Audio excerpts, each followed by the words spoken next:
Okey, Tuan Ujang, soalannya begini. Boleh Tuan Ujang tolong ceritakan sedikit pengalaman Tuan Ujang sebagai seorang usahawan yang telah menjadi emas sebagai modal bisnes? Soalan nombor dua, dan berapa banyak emas yang perlu ada untuk memulakan perniagaan? Silakan. Okey, terima kasih Tuan Mami. Bismillahirrahmanirrahim. So tuan-puan yang baru join boleh bantu kita share. Baru 434 view. Saya tak biasalah kalau saya yang live ni ada 400 view je. Okey, jadi tuan-puan boleh bantu share lagi sebab kita nak bagi manfaat kepada lebih ramai orang. Di YouTube, sebaik TikTok tak boleh masuk. Okey. Jadi tuan-puan, sebelum saya seorang full time public goal, dealer public goal ni, saya seorang online seller. So kerja saya dulu ke Jepun untuk jadi personal shopper, beli barang kat Jepun bawa balik, jual, ataupun ambil order sampai kat Jepun ambil order. So bila nak beli tu tuan-puan, kalau kadang-kadang kita ada regular customer tau. So bila nak beli tu kita akan dahulu bagi duit kita dulu sebab kita tahu customer tu memang ready untuk bayar. So kita tak nak buat kerja dua kali, so kita perlukan modal lebih awal. Jadi dulu sebelum ada saya kenal simpanan emas ni, kadang-kadang bila berniaga ni, dia tu orang cakap, bila orang berniaga ni dia tak sedar. Duit tu dah bercampur aduk kadang-kadang kan. Pegang cash, seronok rasa macam banyak duit, tapi duit berniaga. Tapi terpakai. So simpanan sangat-sangat mudah bocor. Okey. Jadi bila ada job macam contoh nak pergi Jepun je, nak kena jual barang sebanyak mungkin, nak kena cari modal, nak kena cari funder. Funder tak boleh tak boleh free je, kena offer persen untuk dia. Nak kena cari loan pinjaman, okey. Sehinggalah saya mengenali emas. Setiap bulan saya hasilkan duit sehingga pada 1 tahun saya mula simpan emas tu, saya ada gold bar 100 gram. Okay, so gold bar 100 gram ni tuan-puan, saya ingat lagi buka je border untuk pergi ke Jepun semula Januari saya tak ingat, Januari 23 saya pergi Jepun balik. Okay, saya arahanukan gold bar 100 gram tersebut. Okay, saya arahanukan gold bar 100 gram tersebut untuk buat dana saya, untuk buat modal saya pergi ke Jepun. Masa tu sebelum puasa, maknanya sebelum raya lah. Okay, sebelum puasa, sebelum raya, untuk bawa barang daripada Jepun balik untuk jualan raya. Jadi duit tu saya gunakan tuan-puan. Okay, so balik jual barang, balik dapat untung, bisnes jalan, emas boleh ditebus semula. Ini kelebihan emas sebagai modal pusingan bisnes. Jadi berapa gram yang kita perlukan untuk orang-orang bisnes ni? Dia bergantung kepada skala bisnes kita. Macam saya bisnes kecil-kecil tuan-puan. Okey, jadi 100 gram pun dah besar bagi saya. Okey, 100 gram tu pun dah boleh dipusing dengan berkali-kali pusingan. Okey, kalau tuan-puan berniaga macam berniaga burger, mungkin tuan-puan perlukan 10 gram. 10 gram hari ni pun dah hampir 5,000, 4,000 lebih tuan-puan. Okey, kalau tuan-puan jenis macam kontraktor, kontraktor mungkin tuan-puan perlukan yang lebih besar. Okey, kontraktor mungkin tuan-puan bila dapat job, tuan-puan boleh arahanukan emas tuan-puan atau jual emas tuan-puan. Kadang kontraktor ni sekali dapat job mungkin puluh ratus ribu kan, puluh ribu kan, job-job kerajaan ataupun ada job-job buat rumah. Okey, jadi bukan setiap hari dapat job. Jadi bila dapat job kan, bila dapat offer tawaran kerja, so kita perlukan modal. Jadi setiap kali settle satu job, kita simpan sebahagian. Kita ambil bahagian kita simpan bahagian untuk syarikat kita, untuk bisnes kita. Jadi kita boleh bekukan dalam bentuk emas. Okey, alright. Ada 1 gram boleh ke Jepun sebagai modal bisnes. Dia bergantung kepada skill tuan-puan. Sebenarnya tanpa modal pun boleh kalau tuan-puan nak pergi. Okey, bisnes ni tuan-puan dia bergantung kepada ilmu kita. Dan contoh hari ni kalau tuan-puan tak nak berhutang buat bisnes, so kita boleh mula tanpa modal. Okey, contoh hari nak mula bisnes public goal, berapa? Nanti tunggu sampai habis live ni, di hujung kita punya talk show ni ada untuk bisnes public goal, berapa gram yang tuan-puan kena ada. Berapa gram yang tuan-puan kena beli. Tapi pulangannya lebih lumayan, pendapatannya pasif. Dalam masuk bisnes public goal pula.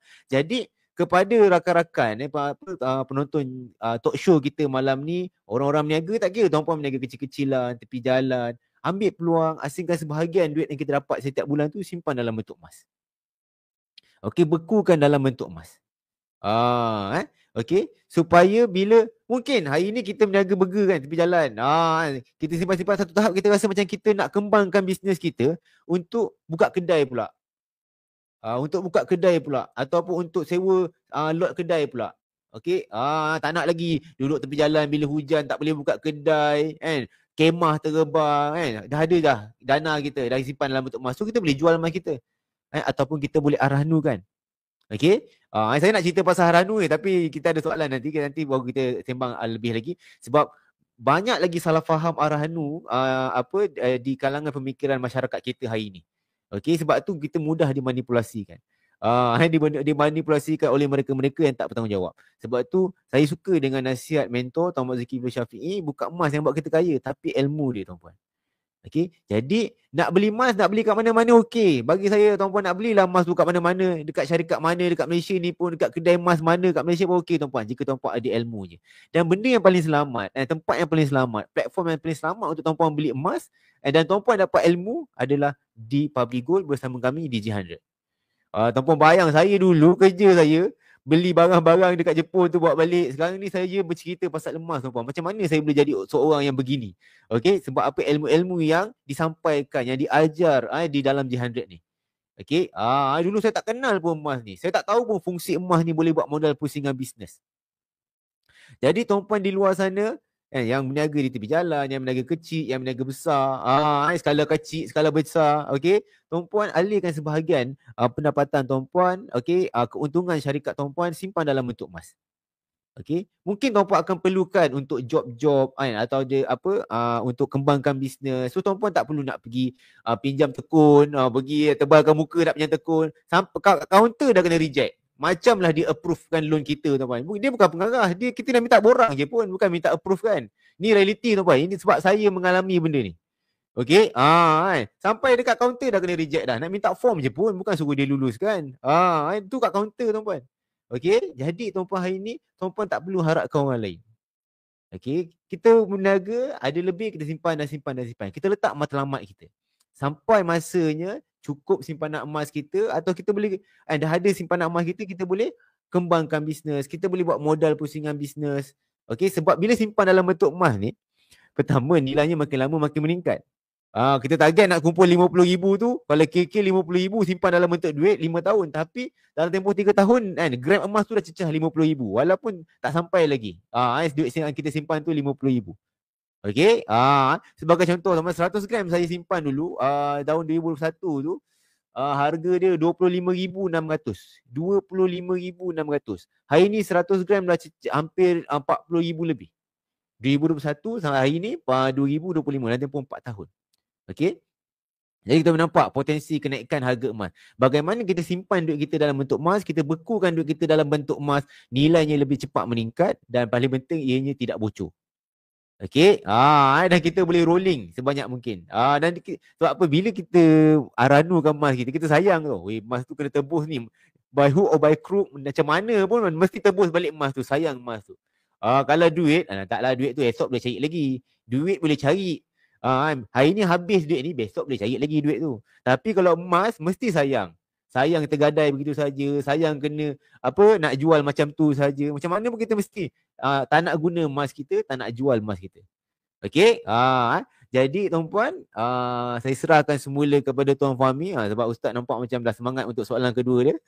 Okey, saya serahkan kepada Tuan Fahmi. Ustaz jangan bangun